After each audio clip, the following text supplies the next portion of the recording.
Hello students, कुछ और बातें करते हैं हम लोग अरिथमेटिक प्रोग्रेशंस के बारे में।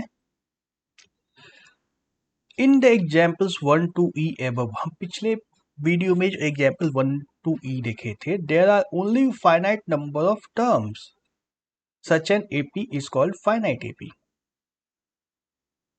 देखो फिर से एग्जाम्पल पहले देखो 1 to E में क्या क्या एग्जाम्पल थे।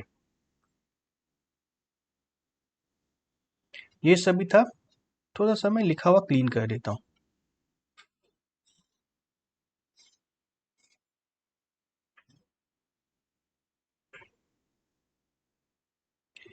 अब एपी पे ध्यान देना, और कुछ से अभी जरूरत नहीं है हमें। हमारा पहला एपी क्या था? 147, 148, 149, 157। लास्ट स्टूडेंट रो में कौन सा है हमें पता है, उसकी हाइट भी हमें पता है, उसका रो में कितने स्टूडेंट है ये भी हमें पता है, सीरीज में कितने स्टूडेंट है कैलकुलेट किया जा सकता है ना। इसमें एक लास्ट टर्म फिक्स्ड है, इसके बाद नहीं है। 158 हाइट का कोई स्टूडेंट नहीं है हमारे पास, है ही नहीं, एग्जिस्ट नहीं करता है। लास्ट टर्म है, लास्ट टर्म हमें दिया हुआ यही लास्ट टर्म है। जैसे बी एग्जाम्पल में मिनिमम टेम्परेचर की बात कर रहे थे, तो मिनिमम टेम्परेचर जा करके 3.1 नेगेटिव से स्टार्ट होता है, -3.1, -3.0, -2.9, इस तरह से -2.5 पे रुक जाता है। ऐसा नहीं है कि -50 तक चला गया है टेम्परेचर, नहीं है। लास्ट में हमें पता है यहाँ पे जाके स्टॉप हो गया है। सबसे मैक्सिमम ठंड जिस दिन थी उस दिन -3.1 था, और सबसे कम जिस दिन ठंड थी उस दिन -2.5 था टेम्परेचर दिया हुआ है। इतने पे फिर रुक जाना है, उसके बाद नहीं जाना है। सी को देखो 100 रुपए देने के बाद 1000 में से 50 रुपए हर महीने दे रहा है। 1000 रुपए लोन था, 50 रुपए हर महीने दे रहा है, तो लास्ट महीने जब उसने पेमेंट किया तो 50 रुपए बैलेंस था, उसके बाद 0 हो गया, लोन खत्म हो गया उसके बाद। तो लास्ट टर्म क्या था? 50 ही था ना, 50 के बाद देना था उसको, उसके बाद नहीं देना था। तो लास्ट टर्म यही था ना, 50 जो बैलेंस उसको देना है, उसके बाद नहीं देना है। तो लास्ट टर्म हमें पता है, यहीं तक जाना है, फिर रुक जाना है ना। 50-50 रुपए करके ऐसा नहीं है जिंदगी भर देते रहना है, कुछ दिन के बाद स्टॉप भी करना है। सिमिलरली प्राइस की जो बात थी, 1 वाले को 200 मिल गया, 2 वाले को 250 मिल गया, 3 वाले को 300 मिल गया, 12 वाले को 750 मिला, बस 800 लेने वाला कोई नहीं है। 800 टर्म की जरूरत नहीं है हमें एपी में, है ही नहीं हो। और ये लास्ट वाला सेविंग्स की जो बात कर रहे थे हम लोग, 10 महीने के बाद 500 रुपये सेव हो गए, बस 10 महीने में खत्म हो गई कहानी। 10 महीने के बाद क्या किया, गुल्लक फोड़ के हमने सारे पैसे निकाल दिए। 10 ही महीने सेव करना था, 500 रुपये, लास्ट खत्म। तो इन सारे एपी में हमें लास्ट टर्म पता है ना। यहाँ पे 157 पता है, -2.5 पता है, -50 +50 पता है, ये 750 भी पता है, 500 भी पता है, लास्ट टर्म हमें पता है। यही बात हो रही थी यहाँ पे। There are only a finite number of terms. ऐसा नहीं है कि a प्लस डी करते करते हमेशा करते जाना है, नहीं, कहीं पे स्टॉप भी करना है। तो there are finite number of terms, such an AP is called finite AP. Finite AP मतलब कहीं पे जाके रुक जाता है एपी, ऐसा नहीं है कि चलता जाता है। All of this arithmetic progressions have a last term. Last term होना कोई जरूरी नहीं है, हमेशा कोई जरूरी नहीं है लास्ट टर्म हो, लेकिन ये जो एग्जाम्पल हमने 5 देखे, इन सब में लास्ट टर्म था, इन सब में था, तो ये फाइनाइट है। यदि नहीं होता तो इनफाइनाइट हो जाता, वही है। Some AP in examples in this sections are not finite AP and so they are called infinite arithmetic progressions. They do not have a last term. कौन सा एग्जाम्पल थे ऐसे? इसके पहले हमने देखे थे, ये 5 एग्जाम्पल देखो, है ना। इसमें कोई रुकने के लिए नहीं कहा जा रहा है कि यहाँ पहुंचने के बाद रुक जाना है, नहीं, ऐसा नहीं है। इसमें नेचुरल नंबर्स की लिस्ट जो है 1 2 3 4 इन्फिनिटी तक जा सकती है। इसमें -30 करते जाना है, -30 करते जाना है, इन्फाइनाइट तक करते जाना है। यहाँ +1 करना है तो ये भी इन्फिनिटी तक चला जाएगा, स्टार्टिंग पॉइंट चेंज हो गया है, लेकिन +1 तो करते जाना है, आगे करते जाना है, करते जाना है, करते जाना है। सिमिलरली ये 3 कितनी बार आएगा, इस सीरीज में 3 कितनी बार आएगा, कोई फिक्स नहीं है, चलता रहेगा, चलता रहेगा, चलता रहेगा। और ये सीरीज ये भी नेगेटिव साइड में चलती जाएगी। तो लास्ट टर्म नहीं है इन सारे एग्जाम्पल्स में, कुछ एग्जाम्पल्स में होते हैं, कुछ एग्जाम्पल्स में नहीं होते हैं। तो अर्थमेटिक प्रोग्रेशन है, इसका मतलब लास्ट टर्म होगा या नहीं होगा इसकी कोई गारंटी नहीं है, दोनों में से कुछ भी हो सकता है। कुछ एग्जाम्पल्स में हमने देखा लास्ट टर्म दिया हुआ है कुछ एग्जाम्पल में लास्ट टर्म नहीं दिया हुआ है। यदि लास्ट टर्म दिया है तो उसको बोलते हैं फाइनाइट एपी, कुछ फिक्स्ड उसका लेंथ है। अगर लास्ट टर्म नहीं है तो उसको बोलते हैं इनफाइनाइट एपी। कोई स्पेशल चीज नहीं है यहाँ पे, बस इतना ही है, फाइनाइट या इनफाइनाइट, रुकना है लास्ट में कहीं पे या नहीं रुकना है, चलते जाना है। ओके,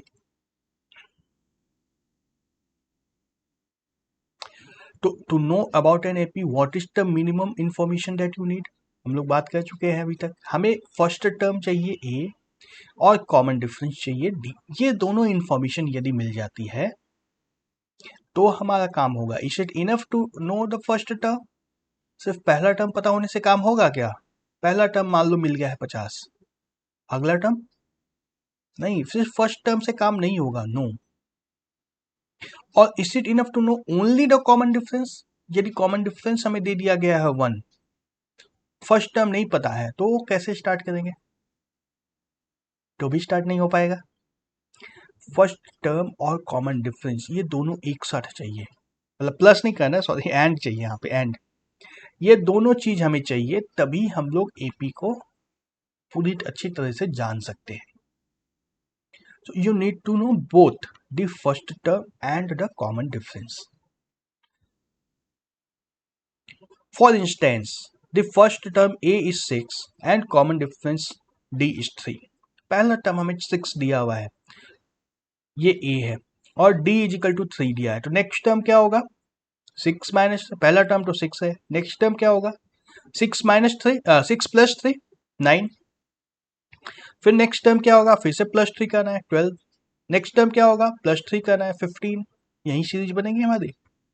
तो अगर ये दो चीजें हमें मिल जाए, ए और डी यदि हमें मिल जाए, तो पूरी की पूरी सीरीज हमें पता है। पूरा सीरीज अलग से बताने की जरूरत नहीं है, सिर्फ ए और डी बता दो, पूरी सीरीज पता चल गई है। जैसे यहाँ पे देखो, ए हमारा फिर से दूसरे 6 है और डी इस बार -3 हो गया है, तो पहला टर्म तो 6 है, नेक्स्ट टर्म क्या होगा? 3 हो जाएगा, है ना? 6 माइनस 3 3, फिर नेक्स्ट टर्म 3 माइनस 3 0, फिर next term 0 minus 3 -3, next term 6 minus 3 minus 6, ठीक है, देख लो। फिर फर्स्ट टर्म यदि फिक्स्ड हो, फर्स्ट टर्म दोनों में फिक्स्ड है, 6 है दोनों में, यहां भी 6 है और यहां भी 6 है, लेकिन एपी बदल गया, ये 6 9 12 15 इस तरह से जा रहा है, ये 6 3 0 -3 -6 इस तरह से जा रहा है। तो फर्स्ट टर्म और डी, कॉमन डिफरेंस और फर्स्ट टर्म, ये दोनों यदि पता चलेगा तभी हम लोग पूरा एपी को जान सकते हैं। सिर्फ एक से बात नहीं बनेगी, दोनों को दोनों चाहिए हमें, ठीक है। आगे बढ़ते हैं। तो कुछ एग्जांपल्स दिए हैं जहां पे हमें फर्स्ट टर्म और डी दोनों पता है। अब हमें पता लगाना है पूरी सीरीज का, बहुत सिंपल है, तो लग जाएगा आराम से। से पहला एग्जाम्पल है, ए हमें -7 दिया है, डी -2 दिया है, तो पहला टर्म तो -7 है, क्लियर है। दूसरा टर्म क्या होगा? -7 -2 -9, तीसरा टर्म क्या होगा? -9 -2 -11, चौथा टर्म -11 -2 -13, है ना? आगे के सारे टर्म्स हमें मिलते चले जाएंगे इस तरह से, डॉट डॉट डॉट डॉट दे दो तुम भी, कहां तक जाना है हमें नहीं बताया गया है।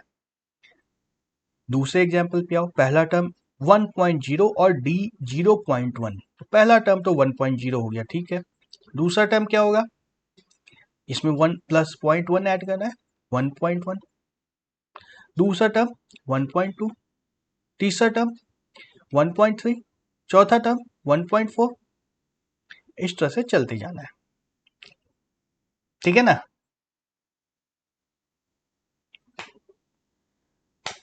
तीसरा एग्जाम्पल देखो, ए की वैल्यू 0 दी है, डी की वैल्यू हाफ दी है, तो क्या होगा? पहला टर्म तो 0 है, दूसरा टर्म 0 प्लस हाफ 1/2, तीसरा टर्म हाफ प्लस हाफ 1, चौथा टर्म 1 प्लस हाफ 3/2, चौथा टर्म, पांचवा टर्म 3/2 प्लस 1/2 2, उसके बाद 2 प्लस 1/2 5/2, इस तरह से चलते जाना है। जैसे ही हमें फर्स्ट टर्म और कॉमन डिफरेंस दोनों मिला, पूरी सीरीज हमें पता चल गई। तो ये वाला देखो, ये थोड़ा डिफरेंट एग्जांपल है। ए की वैल्यू 2 है, पहला टर्म तो 2 हो गया, और उसके बाद देखो डी 0 है, डी 0 है मतलब 2 प्लस 0 2 आएगा, फिर 2 प्लस 0 फिर से 2 आ जाएगा, फिर 2 प्लस 0 फिर से 2 आ जाएगा, इसमें 2 रिपीट होते चला जाएगा। ये भी एक ईपी बन गया। तो अब हमें क्या पता चला है, if you know what A and D are, A और डी अगर दोनों हमें पता चल गया तो you can list the entire AP, चाहे कितना भी लंबा एपी हो, चाहे कितना भी लंबा एपी हो, सिर्फ दो चीज मिल जाने से, ए और डी मिल जाने से पूरा का पूरा एपी हम लोग लिख सकते हैं। इंटरेस्टिंग पैटर्न है ना। सिर्फ दो नंबर चाहिए, उसके बाद सारा लंबा चौड़ा जितना लंबा एपी क्यों ना हो हम लोग सब कुछ लिख सकते हैं। अदर वे, अगर लिस्ट हमें पता है, if you are given a list of numbers, can you say it is an AP and then find A and D? Of course बता सकते हैं ना, अब तक तो हम लोग वहीं कर रहे थे, पहले एग्जाम्पल से ही स्टार्ट किए थे ना। यहाँ पे एग्जाम्पल्स देखे थे, सबसे पहले तो एग्जाम्पल दिया था, उसे हम लोग फर्स्ट टर्म और डी निकाल रहे थे। इसमें निकाल दिया था डी, फर्स्ट टर्म था 1 और डी क्या था 1, दूसरे में क्या था, फर्स्ट टर्म था 100, डी था -30। सब कुछ तो कर सकते हैं, दोनों तरीके से हो सकता है। इन सब एग्जाम्पल्स में भी निकाल सकते हैं। फर्स्ट टर्म तो सबका दिख ही रहा है, ये रहा, सबका डी भी निकाल सकते हैं, कोई दिक्कत नहीं है उसमें भी।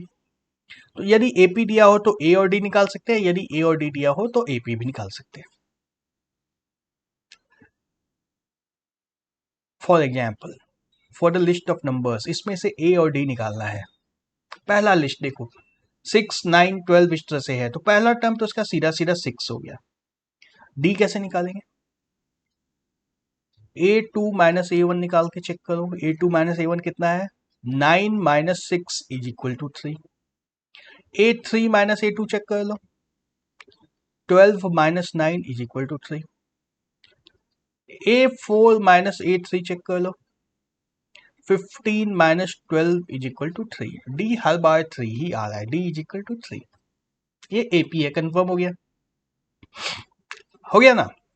सिमिलरली दूसरे एग्जाम्पल की बात कर लो, ए हमारे पास फिर से 6 है, डी निकालने के लिए A2 माइनस A1 निकालना है, A3 माइनस A2 निकालना है, A3 नहीं A4 लेना है ना, A4 माइनस A3 निकालना है, और सबको चेक करना है सेम आ रहा है या नहीं आ रहा है। क्या होगा, 3 minus 6 is equal to -3। A3 की value 0, A2 -3, 0 minus 3 is equal to -3, A4 -3, A3 0, -3 -0 is equal to -3। हर बार फिक्स आ गया, तो ये D हमारा common difference is equal to -3। तो यदि AP दिया है तो हम लोग A और D निकाल सकते हैं, यदि A और D दिया है तो हम लोग AP निकाल सकते हैं।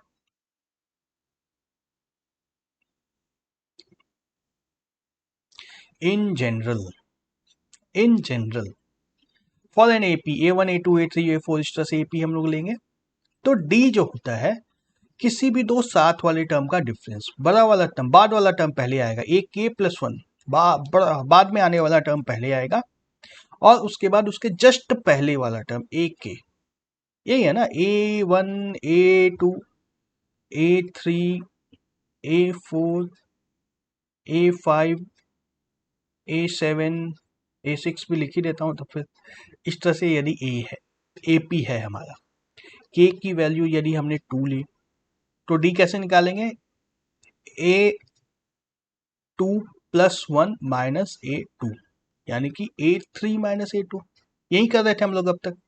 यदि K की वैल्यू 5 ले ली तो AP का डिफरेंस कैसे निकलेगा, A5 प्लस 1 माइनस A5, यानी कि A6 minus A5।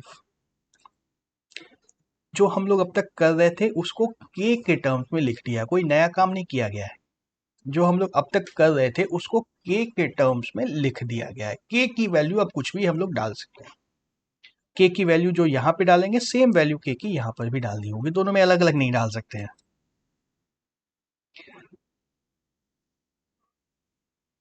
Consider the list of numbers 1 1 2 3 5। Is it N AP? Is it an AP है या नहीं है? ये रैबिट वाले एग्जाम्पल में हमने देखा था ये सीरीज। चलो चेक करो कॉमन डिफरेंस निकाल के। A1 माइनस नहीं A2 माइनस A1 करना 1, A2 माइनस A1 कितना होगा? 1 minus 1 is equal to 0। A3 minus A2, 2 minus 1 is equal to 1।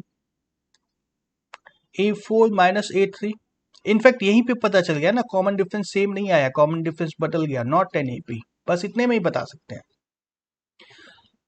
अब आगे चाहे सेम आए या ना आए कोई फर्क नहीं पड़ता है, फिर भी मैं निकाल के दिखा देता हूँ। A4 माइनस A3 करेंगे यदि तो क्या करना होगा? 3 माइनस 2 इज इक्वल टू 1। और A5 माइनस A4 यदि करेंगे तो क्या होगा? 5 माइनस 3 इज इक्वल टू 2। तो यदि मान लो किसी ने गलत चेक किया, यहां पे इन दोनों को अगर चेक कर लिया और दोनों सेम आ गया, तो इन दोनों के सेम आने से एपी नहीं हो जाएगा, है ना। यहाँ पे कॉमन डिफरेंस 1 और 1 आ रहा है, लेकिन इस दोनों के सेम आने से ये एपी नहीं हो जाएगा। एपी होने के लिए सारे के सारे कॉमन डिफरेंस जो आ रहे हैं वो सेम आना चाहिए, same number, fixed number.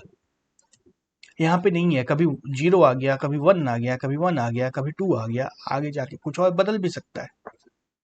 This is not an AP. AP यदि होगा तो उसमें सारे के सारे नंबर्स हमारे सारे के सारे डिफरेंस सेम आने चाहिए, इसीलिए तो उसका नाम रखा गया है कॉमन डिफरेंस। चाहे कहीं से भी डिफरेंस ले लो, कॉमन ही आएगा, कॉमन डिफरेंस है ये।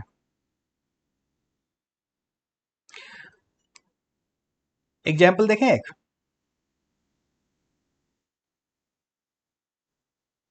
एग्जाम्पल 1 जो टेक्स्ट बुक का है।